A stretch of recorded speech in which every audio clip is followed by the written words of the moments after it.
Churches Council join NCDC in awareness campaign. Madang records 25 deaths in 3 weeks.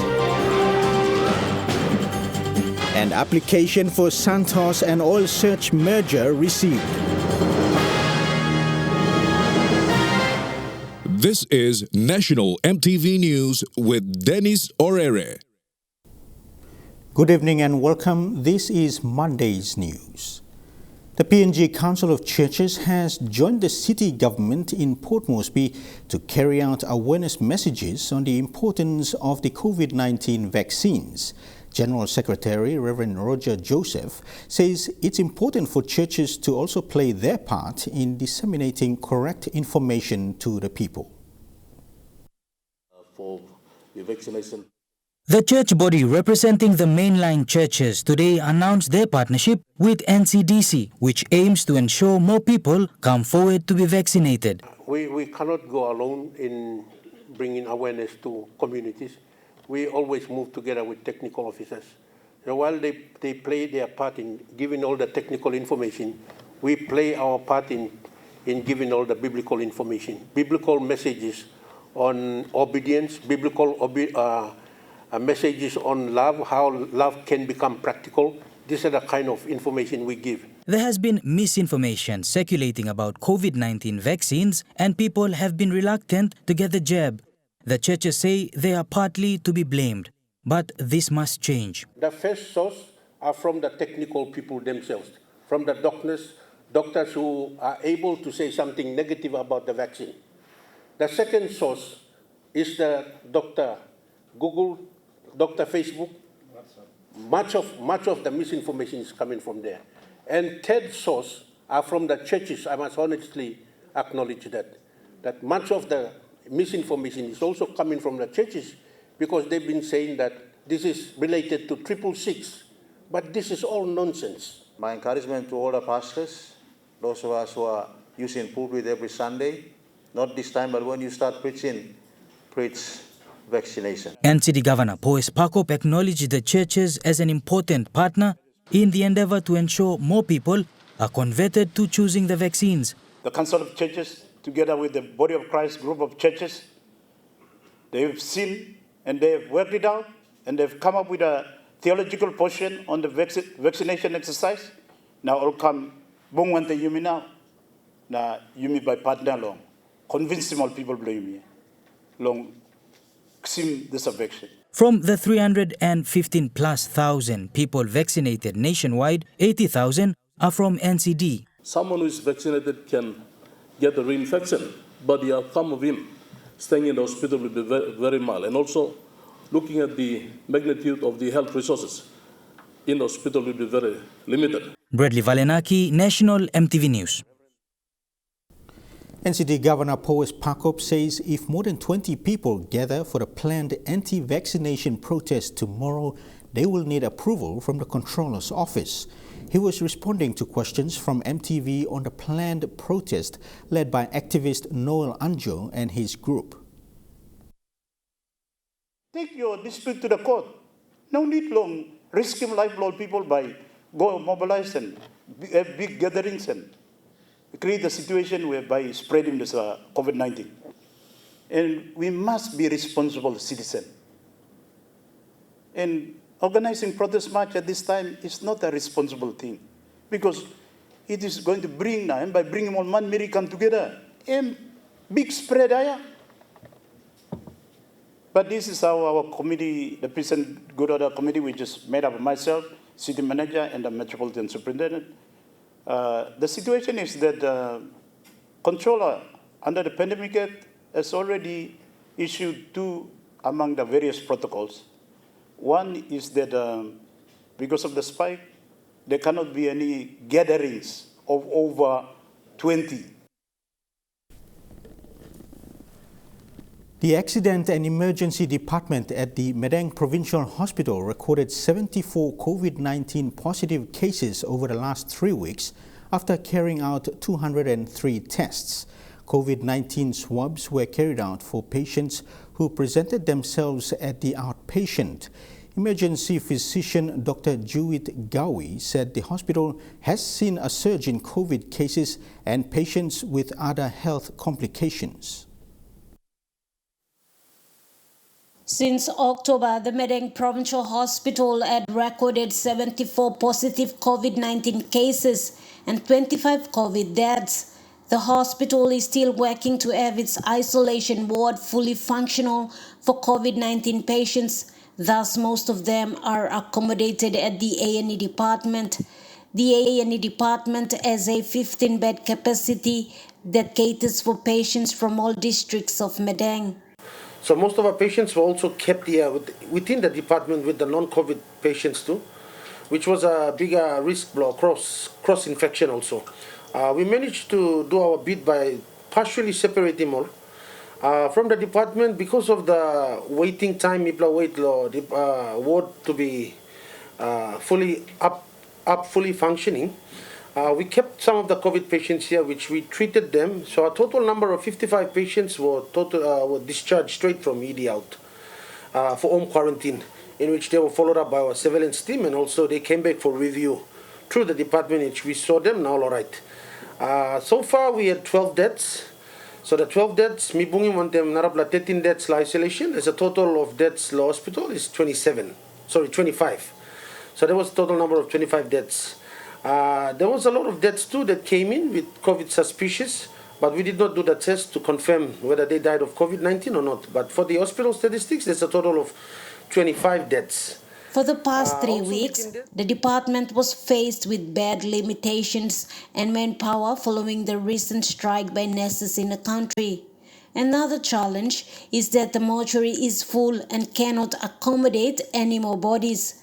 Another problem in the mortuary is that the refrigerator is not functioning well, and 8 of the unclaimed bodies are decomposed. So the facility staff had to work every 3 hours to refill the gas in order for that. So that was the problem we faced two weeks ago. Upon consultation with the management, the CEO plus the SCM, the directors intervened, and they sourced the container from Leh City, from Trade Corp. So we managed to bring back the container up on Saturday, in which Monday they installed it. On Monday they washed down the container. I got 31 bodies stuck inside. There were 8 unclaimed bodies that were inside of them. So those 8 unclaimed bodies, Austria, we did the burial of those unclaimed bodies, mass burial, clear him, freezer, place so that the workman can wash him, prepare him, next all dead bodies to be placed in there. With the 8 unclaimed ones, they were being admitted to the ward since, to the mortuary since 2020, 2019. There was no case of COVID-19 deaths, all this line. So another challenge is the oxygen concentrators. The department has 2 multifaceted oxygen concentrators that can supply oxygen to 8 patients, 4 patients to a concentrator. Priority is oxygen. Now, combination packages or treatment package regimen COVID-19 patients. So if they are stable, then we can discharge them on this combination pack, and they go in and they get it. And then we can just do a phone review, which the surveillance team can do. Martha Lewis, National EMTV News, Madang. Prime Minister James Marape today launched the country's first ambulance training academy program, which will be facilitated and run by the St. John Ambulance. In his speech, PM Marape assured that this program can be further extended into other provinces as well. And so today I just come to say on behalf of government that we value the work you do. The training facility we're trying to open here, or we're opening today, is a testament to another stage in as far as St. John Ambulance work in our country is concerned. And so it will be totally my pleasure to step in to open this training facility. But may this training facility mobilize a pool of volunteers and a pool of professionals who will step on beyond just temporary caregivers or temporary helping hand to ensure you become an important link with a patient and our hospital, especially emergency points in our hospitals right throughout the country. Let's expand beyond just Port Moresby into all the main areas as we envisage. Let's just also expand beyond not just the main centers, but in the next 10 years, hopefully St. John Ambulance is present right throughout all our major road link, our air link, and our sea link areas, so you could become a critical link between injury and injured, as well as linking them to the hospital and care facilities. The Waigani National Court sentenced 2 men to 7 and 5 years respectively on separate charges of manslaughter and grievous bodily harm. John Liu from Komo Magarima in Hela Province was convicted for the murder of his young wife in 2019 and received an initial 10-year sentence. Liu, a first-time offender, had his jail time suspended by 2 years for court appearance from the time he appeared for mention at the Waigani Committal Court. The court found that Liu's wife died from injuries she sustained after Liu slapped and kicked her over a domestic argument. Meanwhile, in a separate matter, Thomas Agobe was sentenced to a suspended jail term of 5 years with hard labor. The court heard that Agobe assaulted his wife on 2 occasions where he hit her with an iron rod in October 2018 and later stabbed her with a knife in December 2018. Acting Judge Laura Wavun Kuvi sentenced both men this afternoon. You're watching National MTV News. More stories after these short messages. Stay with us.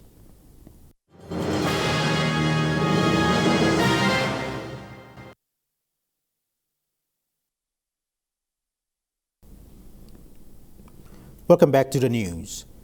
The Daulo District Development Authority is in the process of upgrading vital road links in the district. With support from the government, the Asaro, Kofena and Kongi roads are now under construction. Local MP Pogio Gate says the road project is expected to be completed by the end of this year. The Daulo District Development Authority is focused on the upgrade and maintenance of various road links in the district. These include the Asaro, Kofena and Kongi roads. These are vital road links that will provide access to markets and other basic services for the people. The roads are constructed by the Daulo Civil Works Limited, a business arm of the Daulo DDA. But mi bla mas was Daulo Civil Works. I want the company blow Daulo District DDA. So mi bla try how best but mi bla can deliver him the looking. But mi bla thank you.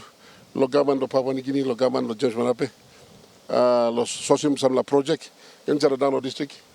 Mi bla tingo semba mi bla completing this road by end of next year or the end of this year. Other roads under construction in the district are the Arandika, Nipuka and Gireku roads. According to the locals, the roads in the district have deteriorated, which was difficult for the people to access. Over the years, access to markets had been a challenge for local farmers. The construction of these vital links will now ease the burden on local farmers who have been suffering for years. Place I go in the morning, I come back, I'm so hard because time rain put down, and people no sabe walk about 2 months. So now this road them come up good. People look him, people inside here, only like him, only amamas. The locals have also taken the initiative to fix these vital links, and they are thankful that the DDA have stepped in to support. The local MP also highlighted plans for more development projects to support local farmers. Responsibility lo team people. Team people must work people. And responsibility lo helping humiliate. Responsibility as a leader, you must continue more lifelong man. So under those Latin, me try more get away. Wherever me ting also member in our system of people me try best. Rayon Lakingu National, MTV News. Austria's COVID case surge has triggered a nationwide lockdown on the unvaccinated, while anger is building in Netherlands on a partial lockdown. These protesters just some of the 2 million affected who can now only leave home for work, food, shopping, exercising or to get the jab. Police are checking the vaccination status of those over 12 with heavy fines for rule breakers. Hospitals in the Alpine nation are struggling with rising infections. Austria is 65% double-dosed, one of Western Europe's lowest rates. Anger flaring in the Netherlands too at a partial lockdown to fight record infections and rising intensive care cases. 8 p.m. curfews are now in force for both bars and restaurants, with shops shutting earlier. The 3-week lockdown comes less than 2 months after most restrictions were lifted. 82% of Dutch over 12-year-olds are double jabbed. And now looking at the NASFund market report, the kina closed unchanged at $0.2850 in the interbank market.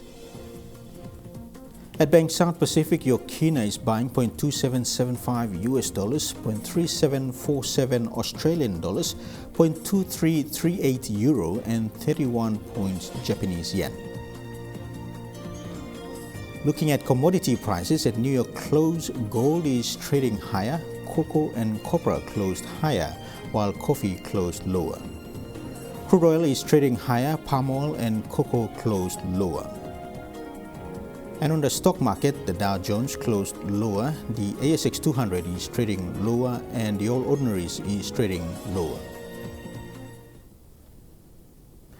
You're watching National EMTV News. More stories after these short messages. Stay tuned.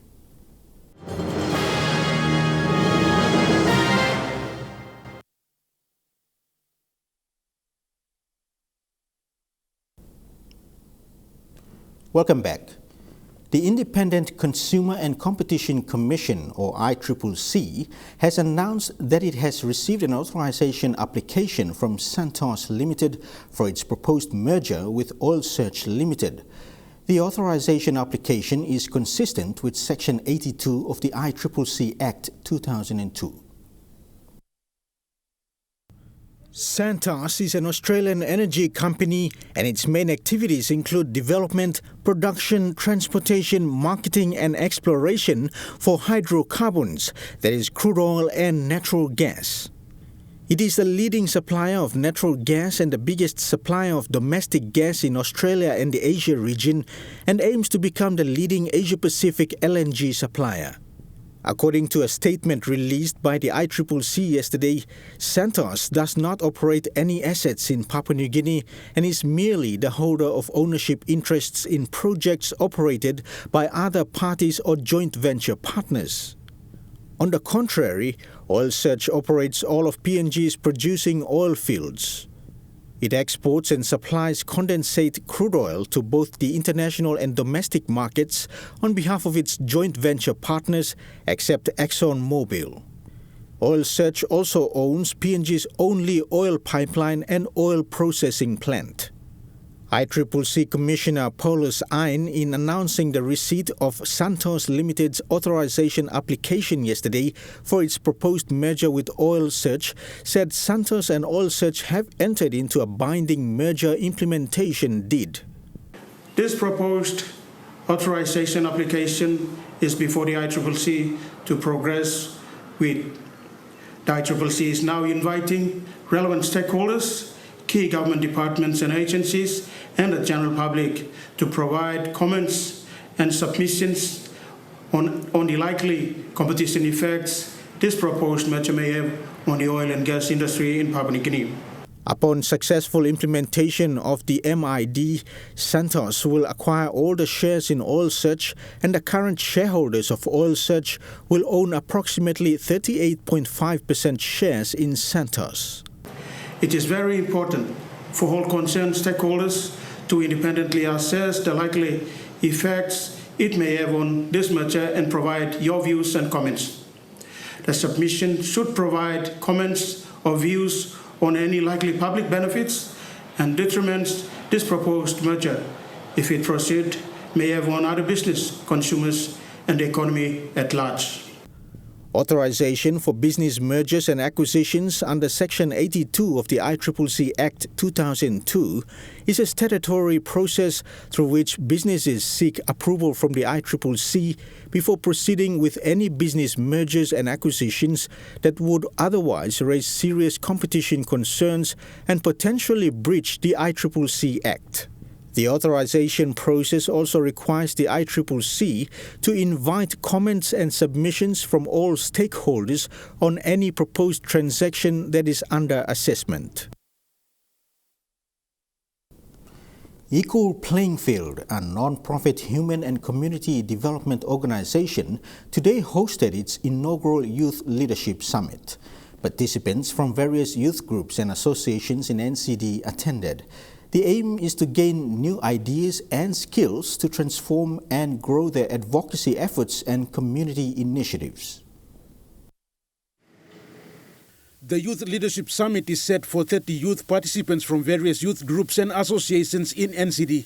The summit is to help youth leaders gain new ideas and skills to transform and grow the impact of their advocacy efforts and community initiatives. Participants from East New Britain, East Sepik, Hela, Milne Bay, Morobe and Southern Highlands provinces joined the summit virtually.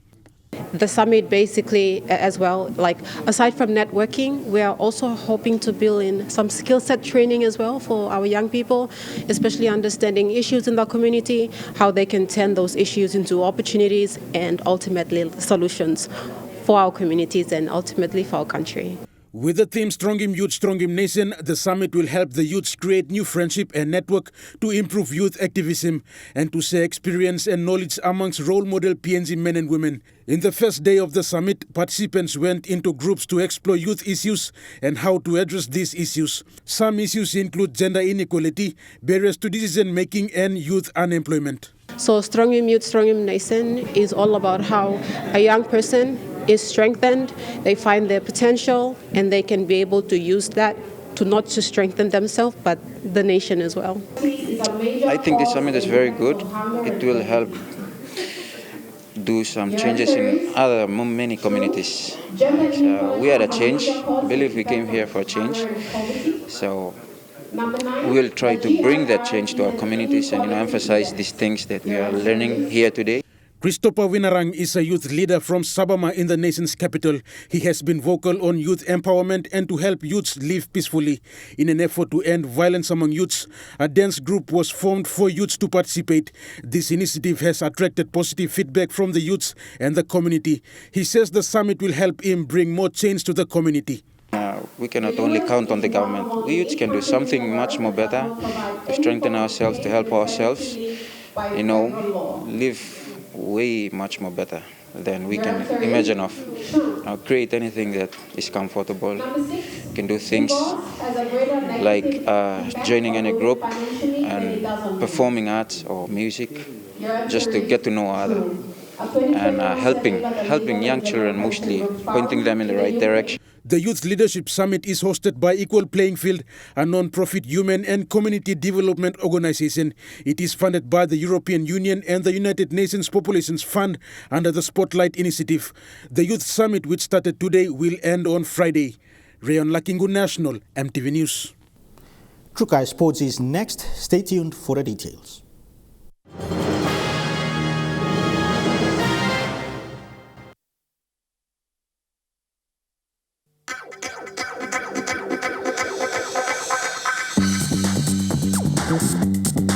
Trukai Sports.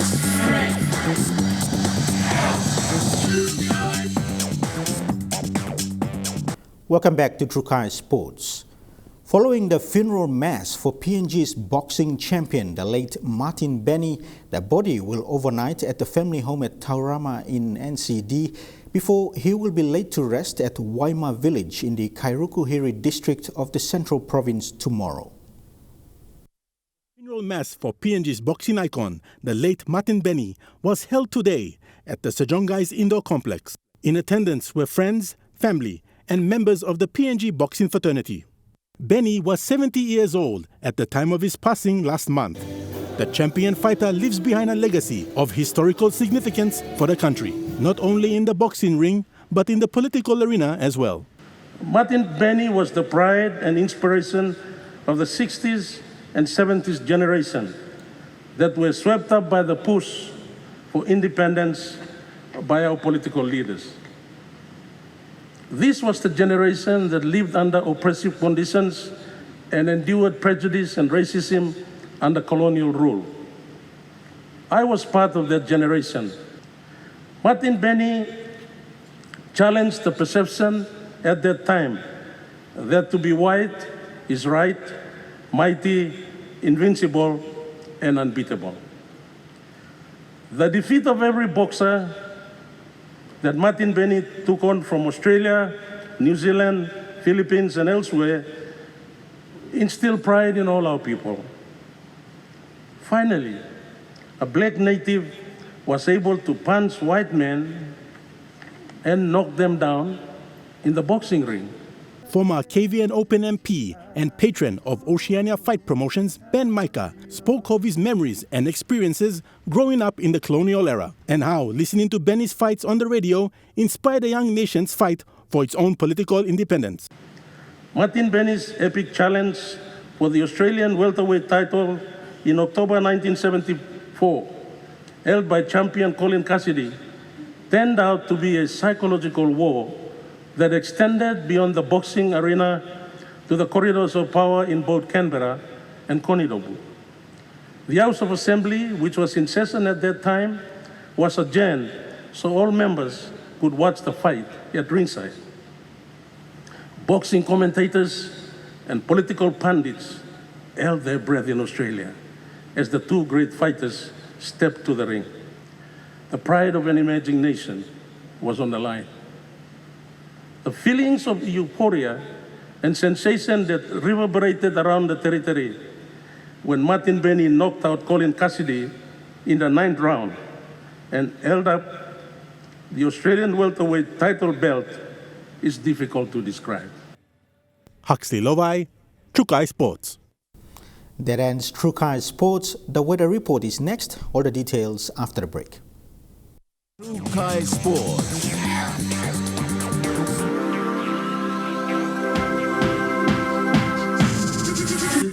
Trukai Sports.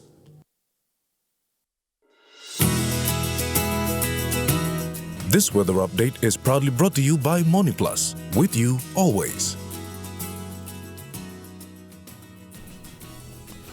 Weather forecast for tonight and tomorrow in the southern region. Port Moresby, some showers and possible thunderstorms. Daru, cloudy with some squally showers. Kerama, cloudy with some showers and possible thunderstorms. Mostly cloudy with brief showers and possible thunderstorms for Alotau and Popondetta. To the Momase region, Lae and Vanimo, cloudy with some rain showers and possible thunderstorms. Madang and Wewak, mostly cloudy with some showers and possible thunderstorms. In the New Guinea Islands region, Lorengau, partly cloudy with brief showers. Kavieng, partly cloudy with brief showers possible. Kokopo and Rabaul, mostly cloudy with some showers. Partly cloudy with few showers and possible thunderstorms for Kimbe. Buka, mostly cloudy with some showers and possible thunderstorms. In the Highlands region, Mount Hagen, Goroka and Kundiawa, cloudy periods with some showers. Mendi and Wabeg, cloudy with some showers and possible thunderstorms. The weather update was proudly brought to you by MoniPlus, with you always. And that's the news, sport and weather for Monday, the 15th of November 2021. Until then, pleasant viewing, be safe, bye for now.